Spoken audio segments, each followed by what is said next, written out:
Hey guys, Lieutenant Maddox here with Moncure Fire Department. Today I'm going to go over a new piece of equipment that we have.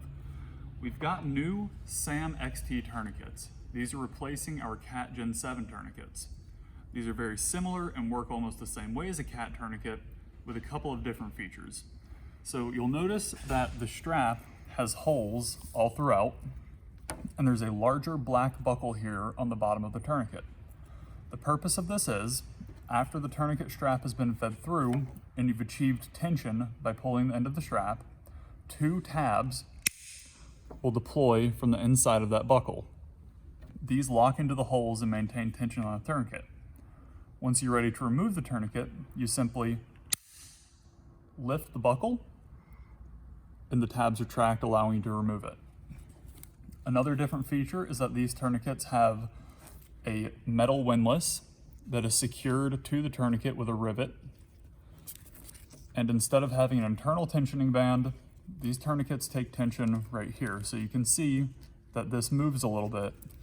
So once you've achieved the desired tension with this, you'll begin to twist your windlass and you'll take up the slack right here.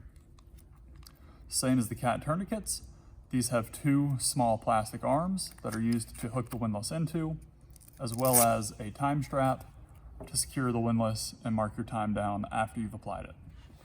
So we'll go over here and take a look at our dummy and talk about how we keep these staged on our apparatus.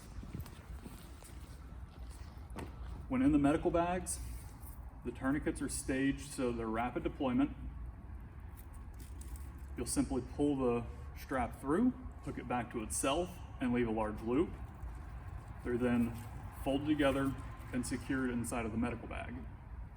On deployment, you simply pull and open, and what this allows you to do is, instead of having to fish your tourniquet strap under or around a limb, you can take it and just slide it up. You always want to place your tourniquet in the best position possible. Generally speaking, approximately 4 to 6 inches above the wound is good.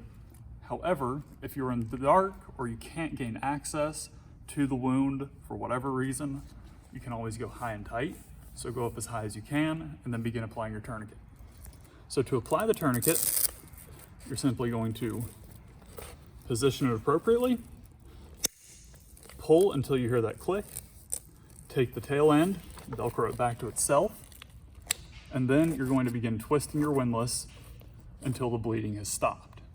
Once the bleeding is stopped, we'll take your gray strap right here, pull it over, and then mark your time. Thank you guys for watching. If you have any questions, please reach out. If not, have a great day.